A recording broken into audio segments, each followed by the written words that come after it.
Welcome back to మ్యాథ్రీ Telugu. So మనం రీసెంట్గానే మోనోమియల్ డివిజన్ చూసాం కదా ఫ్రెండ్స్. సో ఇప్పుడు ట్రైనోమియల్ ఇస్తే డివిజన్ ఎలా చేయాలో తెలుసుకుందాం ఫ్రెండ్స్.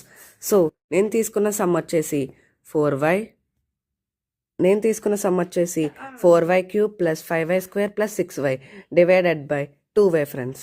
సో డివైడ్ అని ఉంటే మనం బై పెట్టి రాయొచ్చు కదా ఫ్రెండ్స్. సో అలాగే రాస్తున్నాను friends. 4y³ plus 5y² plus 6y plus 2y.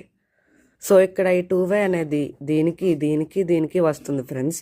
So నేను ప్రతి టర్మ్ని సెపరేట్ చేస్తున్నాను friends. 4y³ by 2y plus 5y² by 2y plus 6y by 2y. So ఇక్కడ ఈక్వల్స్ టు, ఇప్పుడు మనం ఏం చేయాలంటే ఫ్రెండ్స్, ఈ డినామినేటర్ని న్యూమరేటర్తో డివైడ్ చేయాలి friends. So 2y divided by 4y వచ్చేసి 2y² and plus 2y divided by 5y² వచ్చేసి 5/2y plus 2y divided by 6y వచ్చేసి 3 ఫ్రెండ్స్. సో ఆన్సర్ వచ్చేసి 2y² plus 5/2y plus 3 friends. So ఇంతే ఫ్రెండ్స్.